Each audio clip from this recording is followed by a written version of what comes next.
gravar essa eletiva do curso de business dentro de um cenário de produção digital.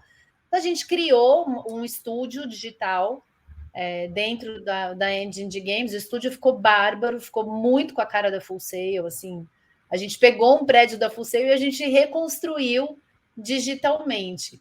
E aí fizemos os scripts e daí começaram os desafios, né? Porque eu mesma que faço os scripts e eu estou acostumada a gravar no TP, que é o teleprompter, que é aquela camerinha, aquela telinha que aparece só para você, né? Para o ator ou para o apresentador, que fica tudo que você vai ler, né? Então é tranquilo, você vai lá, tem uma câmera já atrás do TP, então você está olhando para o TP, você está olhando para a câmera, né? Tranquilão, e aí você pede para aumentar ou diminuir a velocidade que o texto está passando ali, você vai lendo, tem uma câmera geralmente na lateral, que eles vão fazendo os cortes, né, para ficar um pouco de imagem lateral, um pouco de imagem frontal. Cara, eu sou muito rápida para gravar, eu chego no estúdio com, sei lá, se eu tiver 4 aulas de 15 minutos para gravar, eu gravo em 1 hora, pauleirão, vai uma vez, errou, já pega de novo, já, né? Às vezes você erra o texto e tal, ainda mais quando vai gravar em inglês, mas eu sou muito rápida. E aí, tá bom, tava tudo certo, eu falei, olha, vamos gravar, eu tenho o bloco da manhã para gravar, e bora gravar nesse estúdio diferente de produção digital. Daí, a hora que eu cheguei lá, já começou a coisa, né, que não tinha caído a ficha em mim ainda, que quando a gente fez o roteiro, o diretor de filmagem, o diretor do set, ele falou, Carol, a gente precisa de uma direção de arte aqui, porque como a gente vai estar numa sala da Full Sail, a gente vai criar no seu cenário digital uma tela, e essa tela vai descer e vai subir. Então, quando você falar, por exemplo, elementos de um business plan, que são vários itens, a tela vai descer. E conforme você vai falando, em vez de legendar embaixo, a gente vai preenchendo a tela com esse, como se estivesse lá, né? Como se você estivesse filmando num auditório, né? Era um auditório, só que ele era digital. Então vai ter essa tela, vão aparecer coisas. E aí ele foi me dando, no meio da gravação, ele foi falando: olha, eu acho que aqui ficava legal a gente botar o nome da aula. Você vai estar em cima de um palco, e aí dá para a gente fazer esse nome dessa aula aparecer no palco.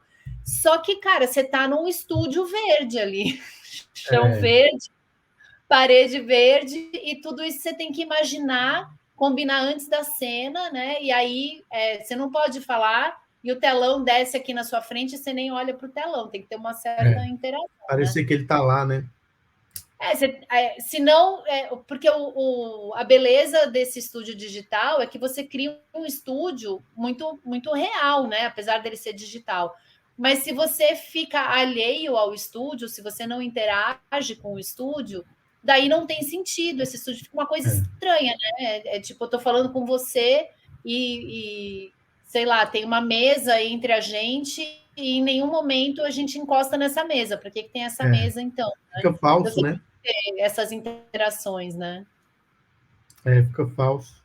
O negócio é que é interessante como é que são a tecnologia, né? Tem esse do Mandalorian, que é todo de LED, tem do jeito que você fez, que é com fundo verde, chroma key, mas é mapeado. Tem o do Fantástico, já não tem nenhum chroma, né? O do Fantástico é só mapeado. É aquela que chamam de bolacha, né? Embaixo, onde os apresentadores ficam, e tá tudo mapeado. Então, às vezes, entra um barco, um helicóptero, tudo ali, mas não tem chroma e não tem LED, tá só na câmera ali, tá só dali para trás.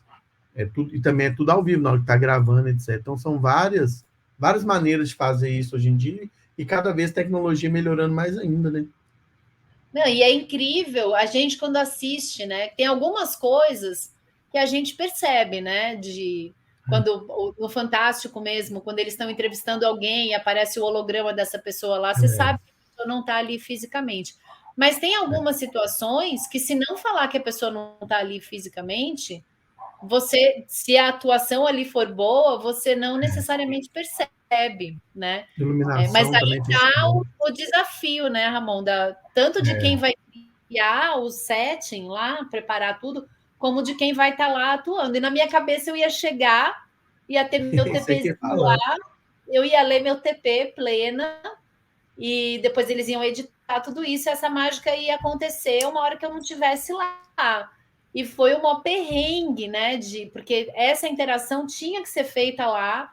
E aí eu tinha que me movimentar. Na hora que eu começava a me movimentar, eu perdia o TP de vista, perdia a fluidez do texto. Estava longe, né? Nossa, cara, eu nunca tive tanto trabalho para. Depois a gente riu, né? Porque chega a ser engraçado assim o que se espera, né? E eu saí de lá realmente falando, nossa, cara, esse povo do Fantástico, esses atores que gravam assim com cenário digital, não sou atriz, né? Mas me pareceu muito, muito, muito mais difícil do que gravar com as pessoas ali de verdade, que você tem aquele apoio, né? Acho que você precisa de um controle muito maior, lembrar o que você vai falar e lembrar tudo que vai aparecer ali na tela. Foi punk. Sim, tem a questão do ensaio também, né? Se tivesse talvez vai um dia antes para poder ensaiar, porque eu lembro quando a gente fazia a previsão do tempo também lá na TV, a menina ali um pouco antes, ela ia vendo, porque ela não está vendo, né? Fundo verde, até falava aqui em Minas Gerais, aqui em Belo Horizonte, e apontava. Só que para a gente, quando a gente ia lá brincar, porque eu ficava andando nos estúdios, ia lá e ia atazanar os outros. E aí eu entrava no estúdio e eu ia falar assim: aqui em Belo Horizonte o mapa está do lado de cá. Aí você fica assim, ó, porque está espelhada a imagem. Então, a pessoa vai. Eu lembro quando ela entrou, ela já até saiu, a menina da previsão do tempo, ela ensaiava. Direto a gente estava vendo a sala da arte, ela tinha um vidro que dava para o controle mestre, onde ficavam os diretores, etc. E a gente ficava vendo, tudo estava acontecendo no estúdio. A gente via direto, ensaiando, ela lá ensaiar. Antes dela começar a apresentar, ela ensaiava. Toda vez que tinha algum programa novo, algum teste disso, eu lembro quando chegou também o monitor touch lá atrás, que hoje em dia é tudo normal, celular, tela, etc. Mas lá quando chegou o touch por esporte, para mostrar impedimento, não sei o quê, o cara ia lá para o estúdio, ficava lá marcando, treinando, porque isso é uma coisa que a gente não está acostumado, né? Então, se você chega de cara, assim, igual você, e cada vez acrescentando mais uma coisa. Cara, não, e culpa minha, porque ele tinha pedido um ensaio. E aí eu, do alto da minha ignorância, falei, não precisa, eu tô acostumada, já gravei muito, tá fácil, é só vai ter TP? Vai ter TP. Então, eu tô tranquila que se tiver com TP, eu vou. Sem TP, uma aula de 15 minutos assim, você tem que seguir uma cadência, não dá, né? Foi em inglês, né? Fazer, ele pediu tantas vezes, Ramon, e eu falei que não precisava, e depois eu paguei minha língua. E foi em inglês? Foi em inglês ali. Pois é, ué. Vai só somando as coisinhas aqui.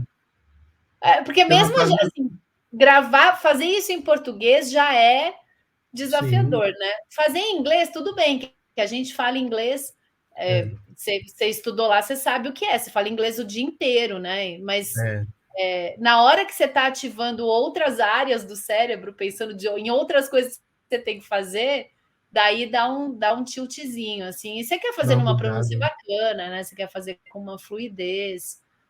E foi muito legal ter contado essa história para o Ramon e isso ter virado uma animação que mostra um pouco, né, desses bastidores, assim, e do que é fazer produção de conteúdo hoje em dia, né, Ramon? Sim, todo mundo está nessa vibe.